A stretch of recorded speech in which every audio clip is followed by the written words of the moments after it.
I lay on my back on the muddy riverbank, with 2 soldiers of Kish standing over me.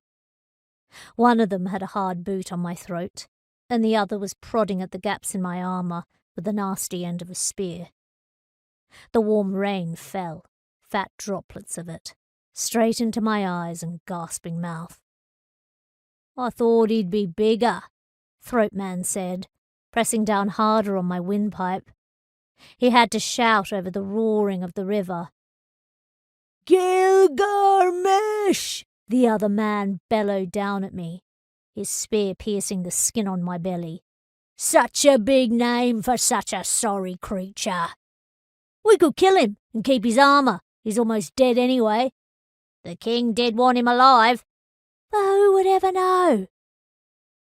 At this, they looked at each other, one hard and meaningful glance, and for the briefest moment, they did not have their eyes on me. I immediately rolled with some violence to my left, straight into the raging Tigris. For 2 or 3 long minutes, I had cause to regret my decision. First, it is hard to swim in bronze armour, and in a skirt sewn all over with pieces of thin, beaten copper.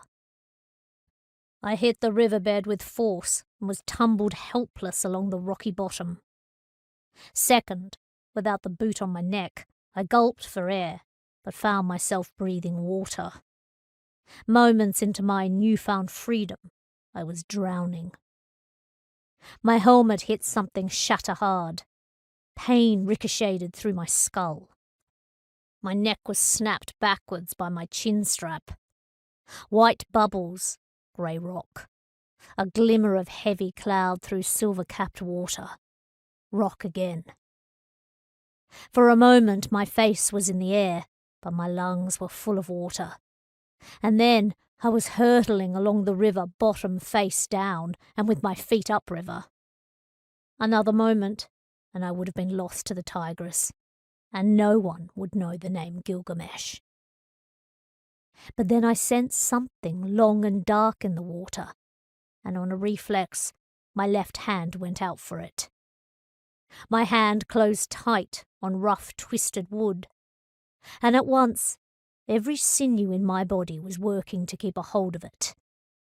In my panic, I had inhuman strength, and as my body swung around with the river, I got my right hand onto the stick.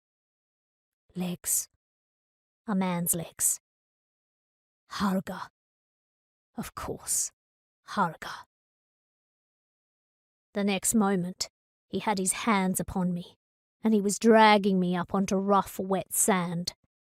There I vomited up river water with shocking force.